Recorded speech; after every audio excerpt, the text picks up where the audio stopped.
Las sombras alargadas de los cactus danzaban al compás de un viento cálido y seco, un baile eterno en un México rural donde el polvo y el dinero bailaban de la mano. Era un lujo grotesco, obsceno, construido sobre una base tan frágil como la confianza en un sicario, tan efímera como la lealtad en las entrañas de la sierra. Mis ojos, ahora cansados, han visto mansiones que desafiaban la geografía, piscinas que reflejaban cielos que escondían secretos inconfesables y coches que volaban por caminos de terracería como si la prisa pudiera borrar el rastro de sangre. 12 años. 12 años de respirar el mismo aire enrarecido, de contar fortunas que nadie debería poseer, de vivir una vida impuesta por el miedo y cimentada en la opulencia. Mi nombre es Marco, y esta es la historia de cómo fui el contador de El Mayo Zambada, y de cómo entregué su imperio al FBI para salvar lo único que me quedaba, la vida de mi hija. Nací y crecí en un pequeño rancho de Sinaloa, donde las oportunidades eran tan escasas como la lluvia en temporada de sequía. Desde niño los números fueron mi refugio, un lenguaje universal que entendía mejor que las palabras vacías de los hombres. Mientras mis amigos jugaban a la pelota en la calle polvorienta, yo me perdía en cuadernos, resolviendo problemas complejos, visualizando patrones donde otros solo veían caos.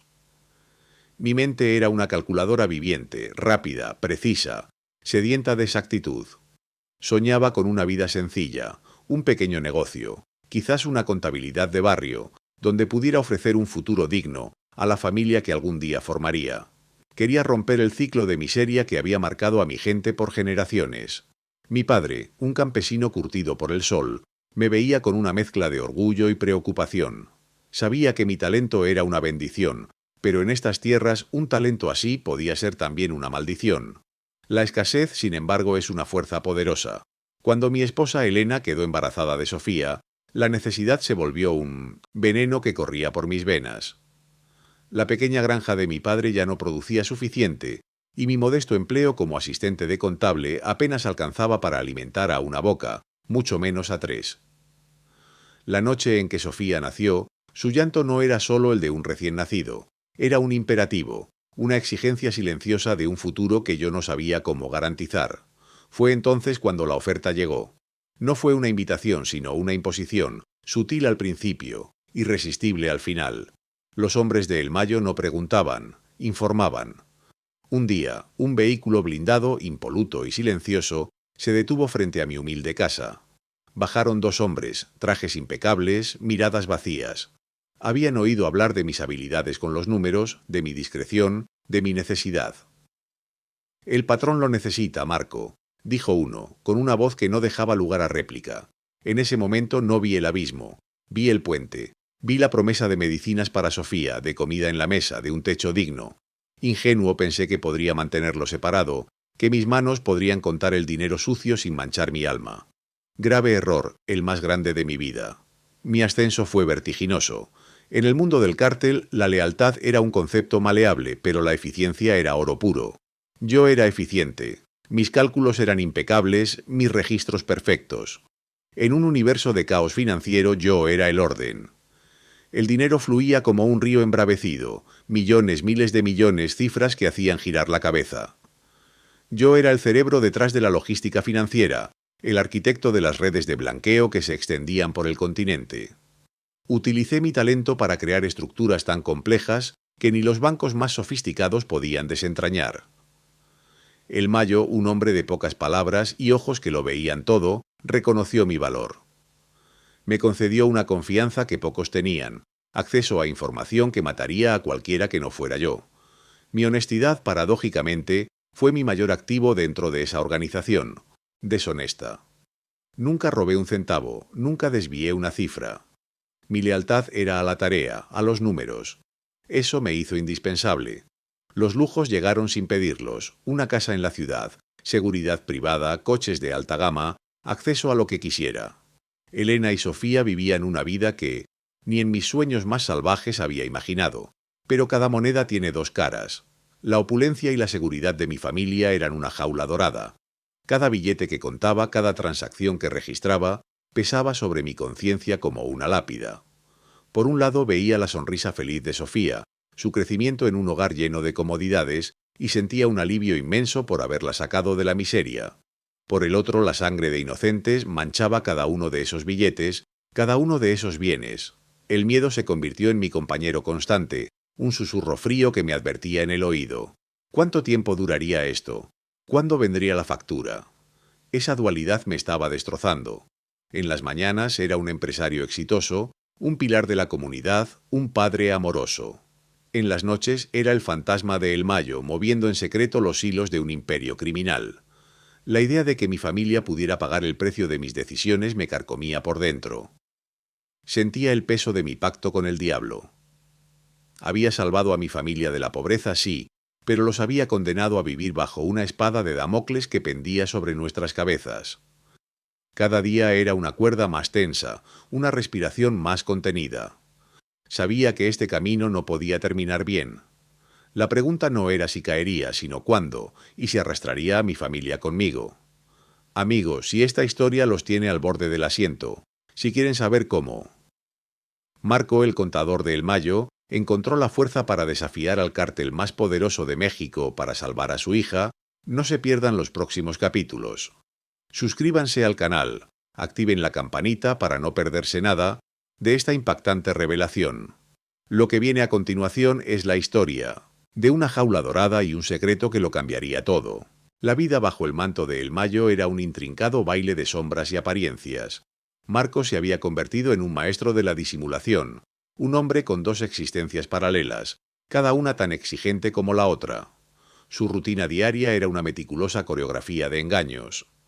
Durante el día se presentaba como un exitoso consultor financiero, un visionario de los negocios que viajaba constantemente por todo México, e incluso al extranjero, forjando alianzas y explorando nuevas oportunidades de inversión. Cerraba tratos legítimos, o al menos tratos que parecían legítimos, para blanquear vastas fortunas que se originaban en los lugares más oscuros del país. Vestía trajes caros, conducía coches de lujo y hospedaba a clientes en los restaurantes más exclusivos de la Ciudad de México o Guadalajara. Nadie, absolutamente nadie en ese círculo, sospechaba de dónde venían los verdaderos millones. Pero las noches eran distintas, o los fines de semana. Eran el tiempo de las reuniones secretas, de los viajes clandestinos a ranchos remotos en Sinaloa o Chihuahua, donde las carreteras de terracería se perdían entre la sierra. Allí, bajo la tenue luz de bombillas amarillas y con el aroma a tierra húmeda y pólvora, Marco presentaba informes detallados a El Mayo y a su círculo más íntimo. Explicaba intrincados esquemas financieros, justificaba cada centavo y delineaba estrategias para mover montañas de dinero sin dejar rastro. Cada cifra era un acto de equilibrio, cada transacción un riesgo calculado. El Mayo, con su mirada penetrante y su habitual parsimonia, escuchaba cada palabra. Su aprobación era un silencio pesado, su desaprobación, un escalofrío que recorría la espalda de Marco. La precisión de Marco era su escudo, su eficiencia, su boleto de permanencia en el juego. Era indispensable, y esa indispensabilidad era su única forma de seguridad. Su familia, su amada Elena y la pequeña Sofía, eran el centro de su universo, la razón última de cada riesgo que tomaba. Elena, una mujer de belleza serena y espíritu fuerte, siempre había percibido una extraña opacidad en la vida de Marco. Sabía que sus negocios eran complicados, que implicaban viajes repentinos y ausencias prolongadas, pero Marco era un maestro en mantenerla alejada de los detalles más sombríos. Le hablaba de grandes proyectos de infraestructura, de inversiones internacionales, de la necesidad de discreción en el mundo de los negocios de alta esfera. Elena, confiada en su amor y la dedicación de Marco a su bienestar, aceptaba sus explicaciones, aunque una pequeña punzada de inquietud a veces nublara su semblante. Se había acostumbrado al lujo, a la vida holgada que Marco les proporcionaba, pero también a la soledad de las noches sin él. Sofía, por su parte, crecía en una burbuja de privilegio y protección. Su infancia transcurría entre juguetes importados, tutores privados y viajes de placer que la llevaban a playas paradisíacas o a parques temáticos de Disney. Era una niña risueña, inteligente, con un brillo particular en los ojos que Marco adoraba. Para ella, su papá era un héroe, un hombre de negocios importante que siempre traía regalos y que, a pesar de sus ausencias, la llenaba de amor y atención en cada reencuentro. Marco se desvivía por ella. Cada compra, cada viaje, cada decisión estaba pensada para ofrecerle la infancia más feliz y segura posible. Fue precisamente esa necesidad de protección lo que llevó a Marco a construir una mansión en las afueras de Culiacán, en un terreno extenso y apartado, rodeado por muros altos y vigilado día y noche por guardias armados. Lejos del bullicio de la ciudad, lejos de las miradas curiosas, lejos, pensaba él, de la oscuridad que lo envolvía. La casa era un santuario, un paraíso artificial donde Sofía podía correr libremente por jardines exuberantes y Elena podía dedicarse a sus aficiones sin preocupaciones. Él creía que el lujo y la seguridad física los aislarían del peligro inherente a su trabajo. Era su jaula dorada, un intento desesperado de crear una normalidad, una ilusión de invulnerabilidad. Pero Marco sabía, en lo más profundo de su ser, que esa burbuja era tan frágil como el cristal, porque Marco no era un hombre libre, nunca lo fue desde que aceptó ese pacto con el diablo. Los hombres de El Mayo estaban siempre presentes, una sombra constante, un recordatorio silencioso de su lealtad forzada. No eran guardias, eran ojos. Aparecían discretamente en sus reuniones de negocios, en las cercanías de su mansión o en los aeropuertos. Nunca le hablaban directamente sobre su trabajo para El Mayo en esos contextos, pero su presencia era un mensaje claro. Sabemos dónde estás, sabemos lo que haces, no intentes nada. Un día, mientras Marco cerraba un importante acuerdo inmobiliario en la Ciudad de México, uno de los hombres de El Mayo, un tipo inexpresivo conocido como el comandante, se acercó a su mesa en el restaurante. No se sentó, simplemente se inclinó, su voz apenas un susurro. «El patrón le manda saludos, Marco. Me pidió recordarle que su compromiso es para siempre, y que la familia es lo más importante, ¿verdad?». La frase, pronunciada con una sonrisa casi imperceptible, era un dardo envenenado. No era una pregunta, era una advertencia. Marco sintió un escalofrío helado. Esa era la realidad de su vida. Un compromiso perpetuo, una amenaza constante velada bajo la preocupación por su familia. El temor de que Elena o Sofía pagaran el precio de sus decisiones, de que su jaula dorada se convirtiera en su propia prisión, era una carga que llevaba a cuestas cada minuto de cada día. Ante esa vigilancia incesante, ante la certeza de que no podía confiar en nadie dentro del sistema corrupto que lo rodeaba, Marco había tomado una decisión radical hacía años. En el rincón más recóndito de su mente, había ideado una póliza de seguro, un plan de escape que solo él conocía. Durante 12 años, con una meticulosidad obsesiva, había estado recopilando y almacenando información digital. Cada transacción, cada nombre, cada ruta, cada cifra que pasaba por sus manos era cuidadosamente duplicada, cifrada y oculta en servidores distribuidos por todo el mundo, inaccesibles para cualquiera que no poseyera las claves correctas. Era una red de migas de pan digitales, una biblioteca entera del imperio de El Mayo, capaz de derrumbarlo por completo. Había diseñado complejos algoritmos de cifrado, utilizando nombres de películas antiguas y fechas de cumpleaños de personajes ficticios como semillas, creando un laberinto impenetrable. El hardware lo mantenía oculto en lugares insospechados, discos duros camuflados como libros viejos en bibliotecas públicas de ciudades distintas, tarjetas de memoria dentro de juguetes de colección, todos ellos actualizados y sincronizados de forma remota, bajo la más estricta confidencialidad. Era su as bajo la manga, su última y desesperada oportunidad de liberar a su familia, si el peor de los escenarios se materializaba. Los primeros indicios de que la burbuja de seguridad de El Mayo no era tan impenetrable como creía, comenzaron a aparecer de forma sutil. Había rumores de cargamentos interceptados, de ajustes de cuentas internos más violentos de lo habitual, de nuevas facciones intentando ganar terreno. La paranoia de Marco, que creía tener bajo control, empezó a crecer. Pequeños incidentes que solo él, con su conocimiento privilegiado de las finanzas del cártel, podía detectar. Una discrepancia en los libros que apenas notaba el mismo El Mayo, pero que Marco interpretaba como un síntoma de una fisura. Un pago a un contacto político que no llegó a su destino final. Esos detalles, insignificantes para la mayoría, eran para Marco las grietas en los cimientos de un imperio que él mismo ayudaba a sostener. Sabía que la caída, cuando llegara, sería estrepitosa y arrastraría a muchos consigo, y él, con su familia, estaba peligrosamente cerca del epicentro. La sensación de que el tiempo se agotaba se hacía cada vez más palpable, más asfixiante. La mansión resplandecía bajo el sol de Sinaloa. Sus muros altos y sus jardines impecables sirviendo de telón o quizás de jaula para la celebración del 12º cumpleaños de Sofía. 12 años.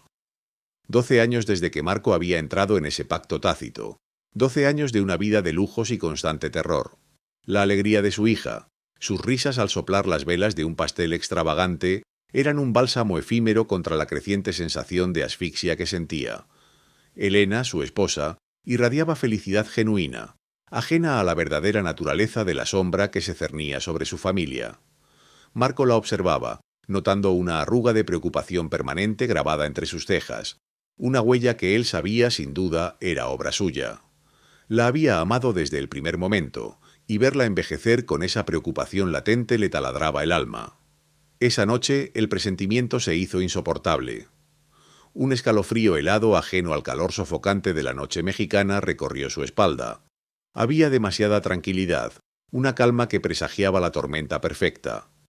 Se retiró a su estudio, un santuario de números y códigos, y se sentó frente a sus pantallas, los complejos algoritmos de blanqueo de dinero desfilando ante sus ojos. Intentó ahogar el miedo en el trabajo, pero las cifras por primera vez no le ofrecían consuelo. La casa estaba en silencio, solo roto por el suave zumbido del aire acondicionado. De repente su teléfono en el escritorio vibró. Era un número desconocido, internacional. Marco dudó, con el corazón latiéndole desbocado en el pecho. ¿Podría ser una llamada de El Mayo con alguna instrucción inusual? ¿Algún nuevo ajuste en las cuentas? La mente, forzada a la paranoia durante tanto tiempo, buscó la explicación más probable dentro de su mundo conocido. Contestó, su voz apenas un susurro. Al otro lado, una voz distorsionada, robótica, como salida de una película de terror, pronunció las palabras que destrozarían su existencia en 1000 pedazos. Tenemos a Sofía, no intentes. Llamar a la policía. No avises a nadie de El Mayo. La próxima llamada será con instrucciones. El mundo de Marco se resquebrajó como un espejo golpeado por una bala. El teléfono cayó de sus manos, golpeando el suelo con un sonido sordo que a él le pareció atronador. No podía ser. La había protegido con cada fibra de su ser, levantando muros invisibles, creando una fortaleza de oro alrededor de ella. Pero no había sido suficiente. La jaula, pensó con amargura, no había sido para ella, sino para él. Una jaula que, al final, había dejado a su pequeña hija expuesta. La demanda llegó al día siguiente, a través de un mensaje de texto cifrado al mismo número. Un rescate astronómico, una suma que solo El Mayo podría reunir sin pestañear. Pero Marco no podía acudir a El Mayo. Si lo hacía, no solo revelaría la vulnerabilidad de su familia, la grieta en su armadura de hierro, sino que también se convertiría en un objetivo. El Mayo no perdonaría una debilidad así, una que pudiera ser explotada por sus enemigos. Tampoco podía recurrir a las autoridades locales, una red de corrupción tan intrincadamente tejida que cada agente, cada funcionario, era un eslabón en la cadena del cártel. Estaba solo, completamente solo, en el epicentro de su propia pesadilla. Los secuestradores enviaron un ultimátum brutal. Tienes 48 horas sin rodeos. Adjunto al mensaje un video cortísimo, granulado, de Sofía. Estaba sentada en el suelo con los ojos hinchados y el terror pintado en su pequeño rostro. Su boca estaba cubierta con cinta adhesiva y sus manos atadas a la espalda. La imagen de su pequeña hija, la luz de sus ojos, reducida a ese estado se clavó en su mente, incinerando cualquier vestigio de racionalidad. La garganta se le cerró, un nudo de angustia y rabia que amenazaba con ahogarlo. El tiempo se desvanecía como arena entre sus dedos. Fue en ese momento, con la imagen de Sofía cautiva grabada a fuego en su mente, cuando una idea se abrió camino a través de la densa niebla de su desesperación. Los datos. La póliza de seguro que había estado construyendo meticulosamente durante 12 años. Los libros de contabilidad digitales, las rutas de tráfico, los nombres, las conexiones políticas, las transferencias bancarias, cada secreto de El Mayo, cada pieza de su imperio, cuidadosamente cifrada y guardada en un lugar seguro. Había sido su salvoconducto, un arma de doble filo que, en teoría, le daría una salida si alguna vez El Mayo intentaba deshacerse de él. Nunca imaginó que la utilizaría para salvar a su hija.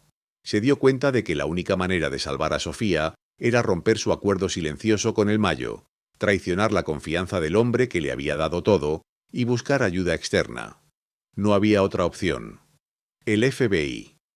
Era la única institución con la jurisdicción y la capacidad para operar a ese nivel, más allá de las fronteras corrompidas de México, y con la independencia necesaria para enfrentar al cártel. La decisión fue un salto al vacío, una traición enorme, pero impulsada por un amor aún más grande.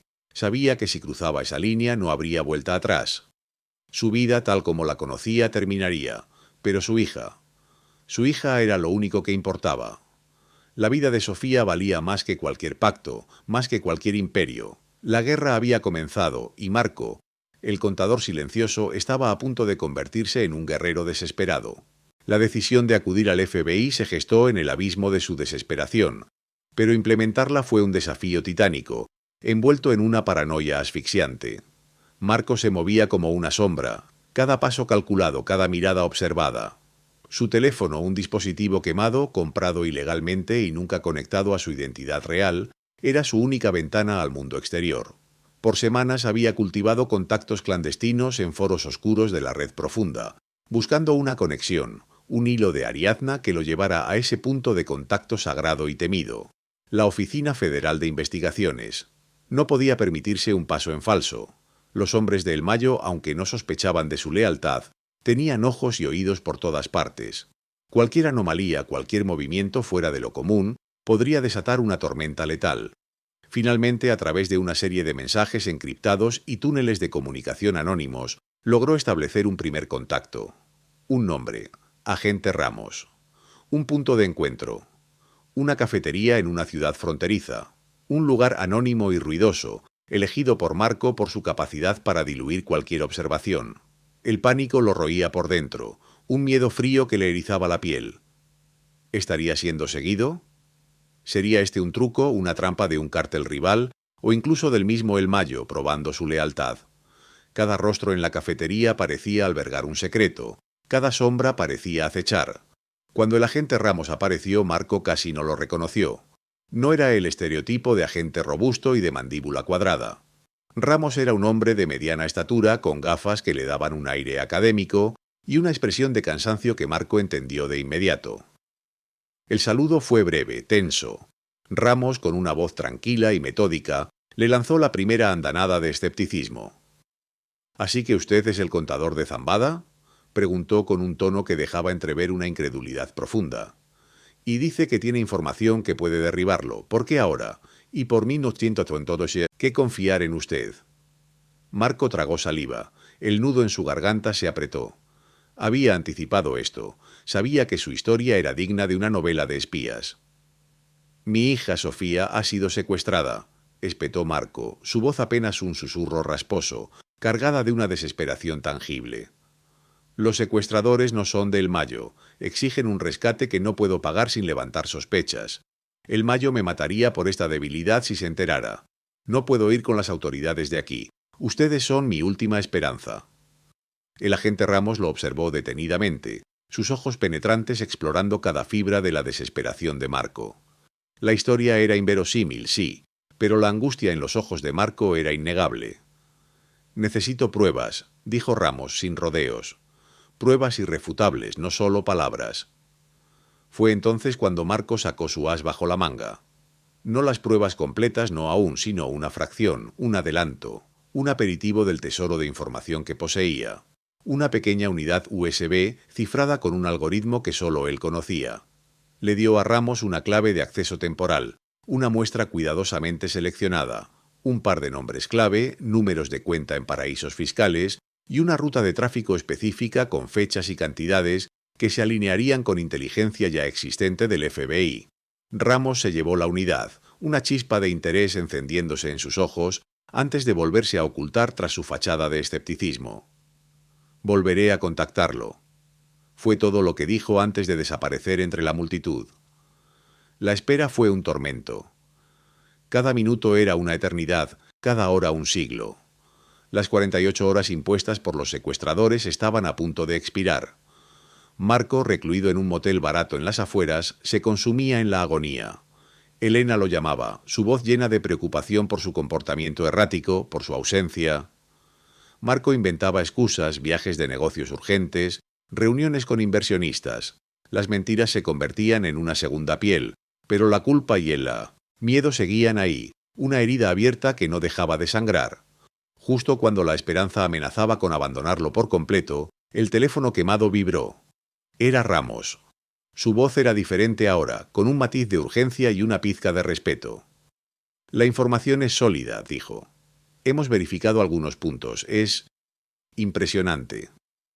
La magnitud de la inteligencia que Marco poseía, acumulada meticulosamente durante 12 años, había superado todas las expectativas del FBI. Libros de contabilidad digitales que detallaban cada dólar, cada transacción ilícita, rutas de tráfico marítimo y aéreo con coordenadas exactas y cómplices en puertos y aeropuertos internacionales, nombres de políticos corruptos, jueces, militares e incluso empresarios con fachadas impecables. Era un mapa detallado del imperio criminal de El Mayo, un dossier tan completo que podría desmantelar una de las organizaciones de narcotráfico más grandes y poderosas del mundo. La negociación fue tensa pero rápida. Ramos no tenía tiempo para rodeos. Le ofreceremos un trato, señor, protección completa para usted y su familia, nuevas identidades, y la intervención inmediata para rescatar a su hija. A cambio, entregará absolutamente toda la información que tenga. Y testificará. Marco no dudó. El costo de tal acuerdo era la aniquilación de su antigua vida, la traición definitiva a El Mayo, el sellado de su destino. Pero la vida de Sofía valía cualquier precio. «Acepto», dijo, su voz firme, con una claridad que provenía de la desesperación más profunda. El reloj no se detenía. Los secuestradores volvieron a enviar una prueba de vida, una imagen de Sofía más demacrada, confirmando que el tiempo era un lujo que no tenían. El agente Ramos le explicó el plan, los riesgos. El FBI no podía operar libremente en México. Cualquier movimiento en falso podría desatar una guerra no solo con los secuestradores, sino con el propio cártel de El Mayo si sospechaban de la implicación del gobierno estadounidense en sus asuntos. La operación sería encubierta, delicada y extremadamente peligrosa. Marco era plenamente consciente de los riesgos. Sabía que si El Mayo descubría su traición antes de que pudiera consolidar su escape con el FBI, no solo Sofía estaría perdida, sino que él y Elena serían eliminados de la forma más brutal e imaginable. Su destino estaba sellado en el momento en que pulsó enviar en aquel primer mensaje cifrado. Pero la imagen de su hija, encogida y asustada, era un motor más poderoso que cualquier miedo. Había hecho su elección. Este era el salto de fe hacia el enemigo, el único camino para salvar a su hija. La guerra había comenzado en serio, y Marco el contador había revelado sus cartas, apostando todo por la vida de Sofía. El FBI, activado por la desesperación de Marco y la magnitud de la información que prometía, puso en marcha una operación clandestina de una complejidad asombrosa. Usando los primeros datos que Marco empezó a filtrar con cuentagotas, los agentes federales, junto con unidades especiales, iniciaron la búsqueda de la ubicación de Sofía. Cada movimiento era calculado, cada paso era dado en la sombra, pues la necesidad de discreción era absoluta. Una filtración, un paso en falso, no solo pondría en peligro a Sofía, sino que revelaría la traición de Marco a El Mayo, desatando una masacre de proporciones inimaginables. La operación debía ser totalmente transfronteriza, ya que los secuestradores, según los primeros indicios, manejaban sus comunicaciones desde territorio mexicano, pero con posibles puntos de apoyo en ambos lados de la frontera. Marco vivía en un infierno personal, cada segundo una eternidad de tortura. La mansión, que una vez fue su símbolo de éxito y seguridad, se había convertido en su celda. No podía dormir. Las imágenes de Sofía en el video se repetían sin cesar en su mente. No podía comer, y su cuerpo se consumía bajo el peso de la angustia.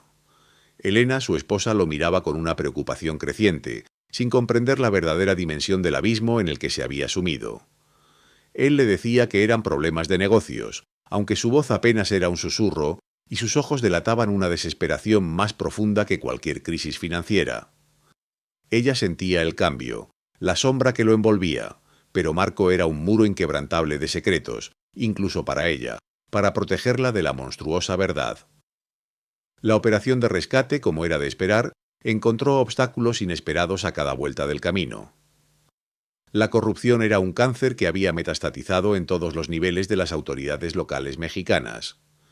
Había topos, informantes pagados por facciones criminales, en la policía, en el ejército, incluso en algunas agencias federales de México, Cada intento de rastrear las señales, cada movimiento táctico, corría el riesgo de ser interceptado y neutralizado por estos agentes dobles. Además, la geografía inhóspita y la astucia de los secuestradores, que cambiaban constantemente de ubicación y utilizaban métodos de comunicación arcaicos para evitar ser detectados, añadían capas de dificultad.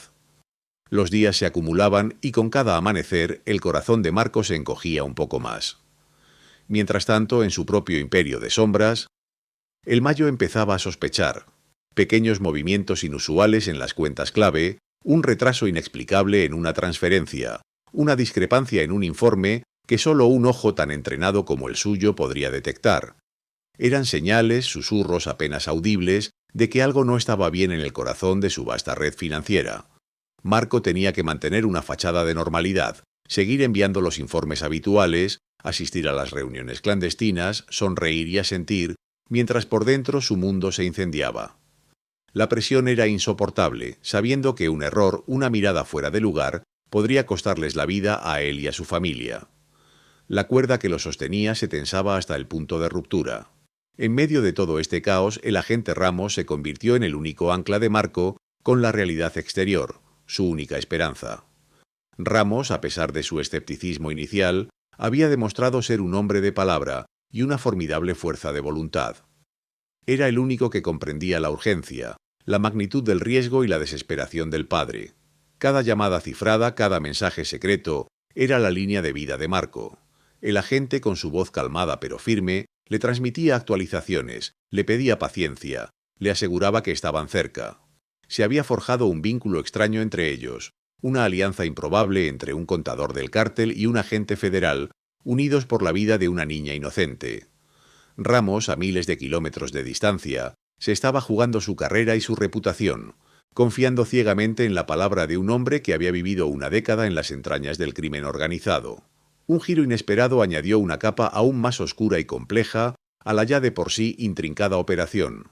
La información que Marco había proporcionado, sumada a la inteligencia recolectada por el FBI, reveló que los secuestradores no eran una banda de oportunistas al azar. Tenían vínculos, aunque indirectos y por medio de terceros, con una facción rival menor del Cártel del Mayo. No era una operación directa de la competencia, sino un grupo criminal que operaba bajo el paraguas de una organización más grande, buscando debilitar a El Mayo a través de un golpe de mano, sin saber que habían secuestrado a la hija de quien era su contable más valioso. Esto significaba que el riesgo era doble. No solo tenían que lidiar con los secuestradores, sino también con la posibilidad de que esta facción alertara a su líder principal si la presión era demasiada. La vida de Sofía se había convertido en un peón en un juego de ajedrez sangriento entre gigantes, un juego en el que Marco era el único que podía mover las piezas con la información correcta. El reloj seguía tic-tac y cada tic resonaba como un martillo en el alma de Marco. La esperanza se aferraba a un hilo, pero ese hilo era Ramos, y la magnitud de la información que seguía entregando, una gota de veneno que lentamente desmantelaba un imperio desde dentro. El ambiente se cargó de una tensión casi insoportable mientras Marco aguardaba, cada segundo una eternidad punzante. Los agentes del FBI, finalmente convencidos por la avalancha de pruebas que Marco había desvelado, habían actuado con una celeridad impresionante. La información detallada sobre la ubicación del escondite de los secuestradores, un rancho aislado en las afueras de un pueblo olvidado, había sido la clave. El plan era audaz, preciso y de alto riesgo. Un equipo de fuerzas especiales, en coordinación con elementos de élite de la Marina Mexicana, en los que el agente Ramos confiaba, se había movilizado bajo el amparo de la noche, moviéndose como sombras indetectables. Marco, en un búnker improvisado en un consulado estadounidense, escuchaba el crepitar de la radio, cada palabra, cada fragmento de la comunicación militar, un puñal en su estómago. El asalto fue fulminante. Las fuerzas especiales irrumpieron con una brutal eficiencia, sorprendiendo a los captores de Sofía mientras dormían. La descripción del tiroteo, breve pero intenso, llegaba a través de la radio como ráfagas distorsionadas de una realidad lejana. Los gritos, las órdenes, el inconfundible sonido de la pólvora y el metal chocando. Marco se aferraba al borde de una mesa metálica, sus nudillos blancos como la cera, conteniendo la respiración, rezando. Oraba a cada deidad que conocía y a las que no. La incertidumbre lo carcomía, la posibilidad de que todo hubiera sido en vano, de que Sofía... Pero entonces una voz clara, una palabra que destrozó el silencio de su tortura personal. Blanco localizado. Sofía, encontrada. El alivio lo golpeó como una ola gigante, derribándolo. Las lágrimas que había retenido durante días brotaron de sus ojos calientes y liberadoras. Sofía estaba viva. La encontraron en una habitación pequeña y oscura, desorientada y asustada, pero físicamente ilesa. El reencuentro fue un torbellino de emociones crudas. Marco corrió hacia ella, la tomó en sus brazos, sintiendo su pequeño cuerpo temblar, aferrándose a él como si su vida dependiera de ello. Susurró promesas de protección, de un futuro sin miedo, mientras sus lágrimas se mezclaban con el cabello de su hija. Elena, que había sido mantenida en la ignorancia hasta ese momento, fue informada del rescate y se reunió con ellos poco después, su llanto incontrolable al abrazar a Sofía. El alivio era inmenso, pero fugaz. Mientras Marco acunaba a Sofía, ajeno por un momento a todo lo demás, el mundo exterior seguía su curso inexorable y peligroso. La ausencia repentina de Marco, el contador indispensable, y una serie de movimientos anómalos en los intrincados registros financieros que solo él sabía manejar, habían encendido las alarmas en el imperio de El Mayo. No pasó mucho tiempo antes de que el capo atara los cabos. La precisión de la información que el FBI había utilizado para el rescate de Sofía, la misma información que Marco había prometido no revelar jamás, se cernió sobre él como una sentencia de muerte. El Mayo, astuto y desconfiado por naturaleza, había deducido lo impensable. Su contador personal, su hombre de confianza durante 12 años, lo había traicionado. La decisión de huir fue tomada sin un instante de duda. No había vuelta atrás. La vida pasada de Marco había terminado en el momento en que entregó el primer dato al FBI. Ahora el único camino era hacia adelante, hacia una existencia desconocida y constantemente amenazada. Bajo la protección de los agentes federales, la familia de Marco fue sacada precipitadamente de México. Cada kilómetro recorrido era una agonía, un escape febril de la sombra que se extendía desde atrás. Los sicarios del Mayo no tardarían en movilizarse, y Marco sabía de primera mano su eficiencia y su brutalidad. La persecución fue silenciosa pero implacable. En el camino hacia la frontera, cada coche que se acercaba demasiado en el retrovisor se convertía en una amenaza potencial. Las llamadas a sus teléfonos, ahora intervenidos por el FBI, revelaban mensajes amenazantes, voces distorsionadas que pronunciaban su nombre con un eco de venganza. La sensación de ser cazados era constante, una punzada fría en el pecho que nunca desaparecía. Dormir era un lujo inalcanzable, comer una tarea mecánica. Los niños de los agentes jugaban en el asiento trasero, ajenos a la carga, mientras Marco y Elena compartían miradas de terror y determinación. Marco miró a Sofía, que dormía exhausta en el regazo de Elena, y sintió un nudo en la garganta. Había salvado a su hija, pero a un costo inmenso.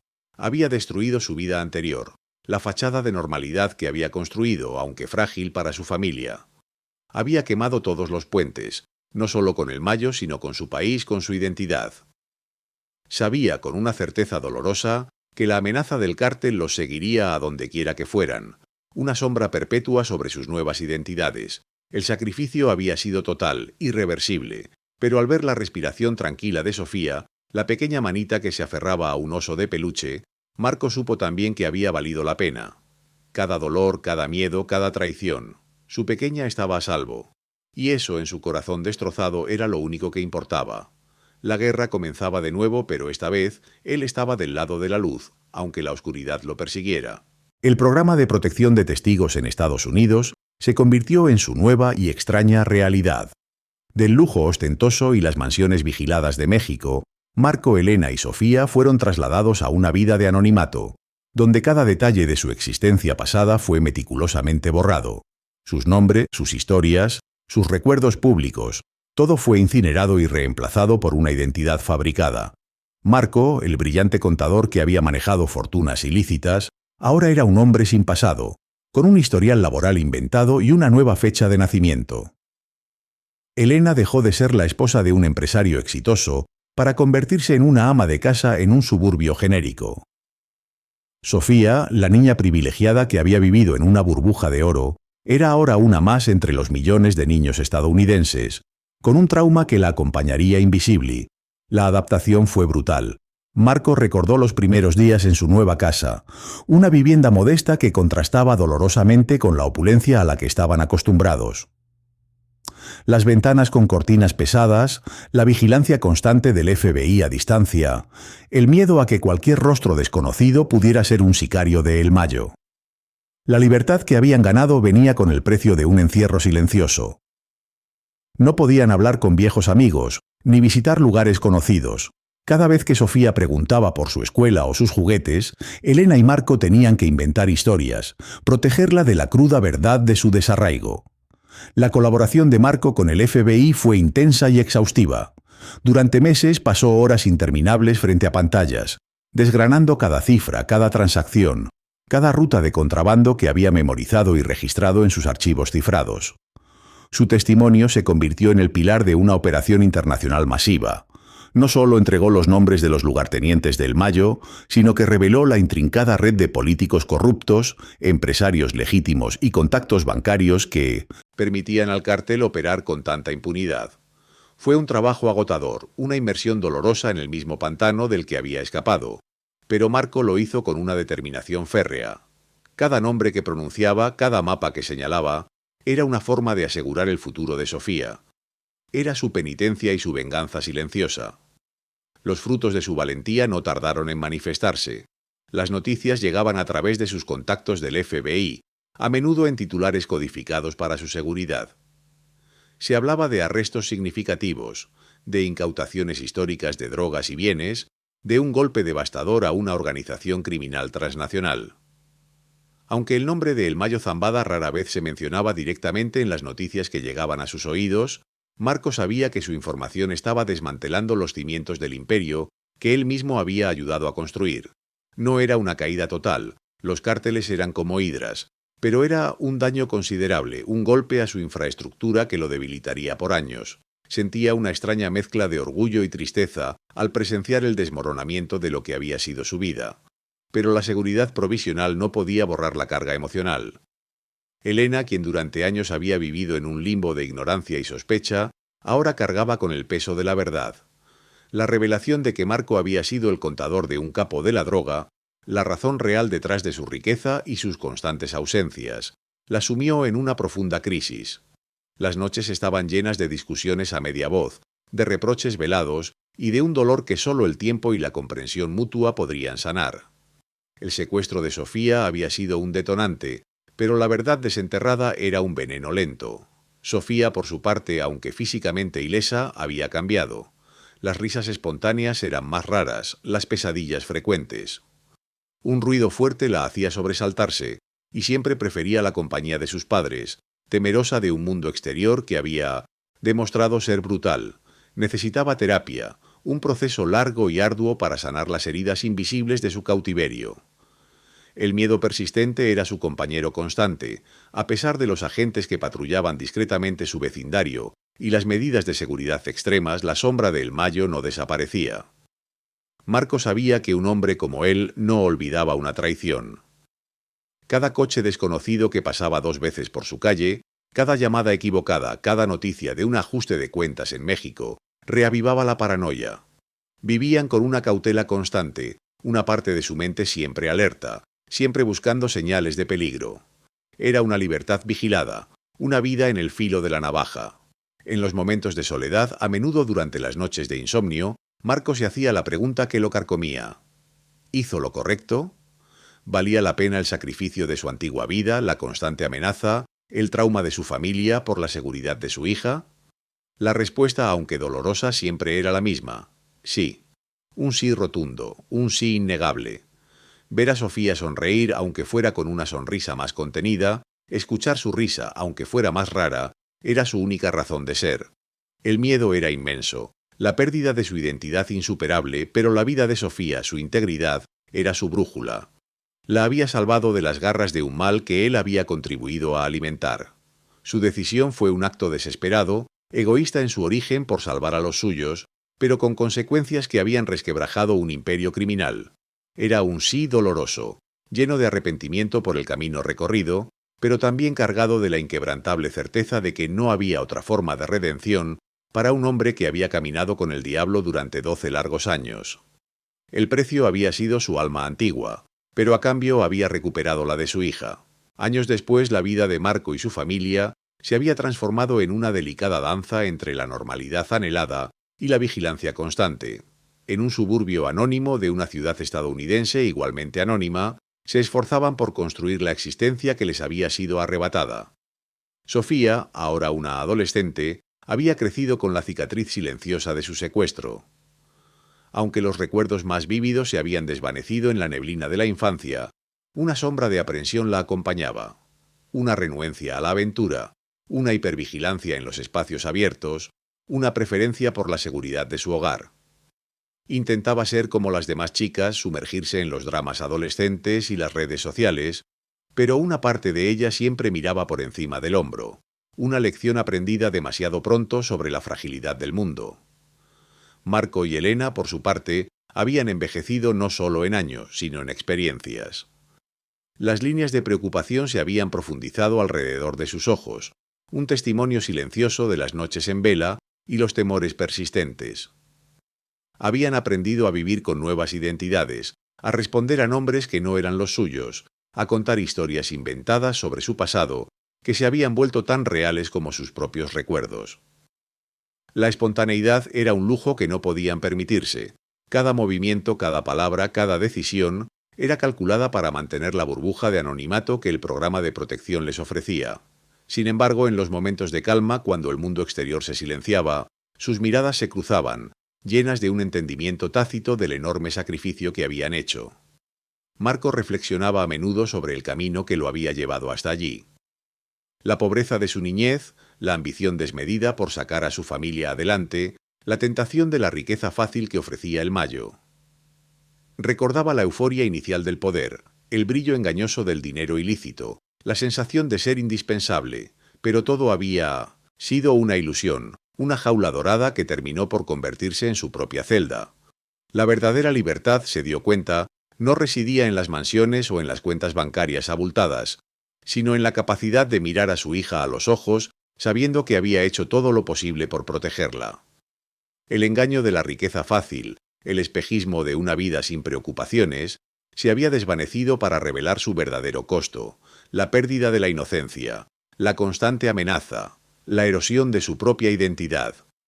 Su sacrificio había sido inmenso, pero ya no lo veía como una carga, sino como una penitencia autoimpuesta, un precio necesario por los años en los que había contribuido a la maquinaria del crimen. Vivir bajo la sombra de lo que hizo era su pena, sí, pero también era la expresión de una satisfacción profunda, la de haber salvado a su hija. Había cambiado su alma por la suya, en cierto sentido, pero la había redimido al final.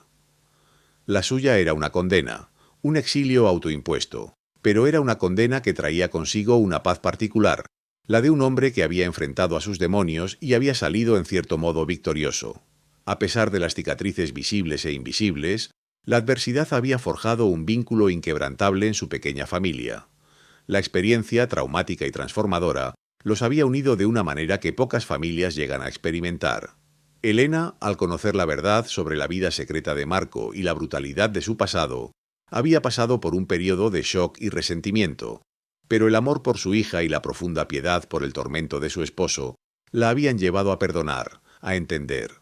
Su lealtad se había convertido en un escudo inexpugnable. Su amor, el ancla que los mantenía a salvo en las tormentas de la memoria y la paranoia. Las noches en que Sofía se despertaba con pesadillas o cuando Marco se sobresaltaba por un sonido en la oscuridad, eran momentos en que se aferraban el uno al otro, su fuerza colectiva superando cualquier temor individual. Eran un equipo, una unidad de supervivencia, unidos por el fuego de una tragedia compartida y el firme propósito de reconstruir. La vida que llevaban era agridulce. La libertad que habían ganado venía con una hipoteca perpetua al miedo. Podían pasear por un parque, llevar a Sofía a la universidad, celebrar un cumpleaños con un pastel comprado en el supermercado local, pero cada momento de alegría estaba teñido por la conciencia de que el Mayo seguía libre en algún lugar, y que la venganza era un plato que en su mundo se servía frío y sin fecha de caducidad. No obstante, en medio de esta fragilidad, Marco encontraba consuelo. Había mirado al abismo, había bailado con el diablo, y había logrado sacar lo que más amaba de sus garras. Su historia era un testimonio de que, a veces, la salvación no se encuentra en huir de los monstruos del pasado, sino en la valentía de enfrentarlos. Era un recordatorio sombrío pero poderoso de que las decisiones tienen consecuencias ineludibles y que el amor familiar en su forma más pura y desesperada puede impulsar las acciones más audaces y heroicas. La justicia en su caso no fue un golpe dramático, sino una construcción lenta y dolorosa de una nueva vida, una afirmación diaria de su propia valía y la de su familia. Y en esa afirmación, en esa lucha constante por la normalidad, radicaba su verdadera victoria.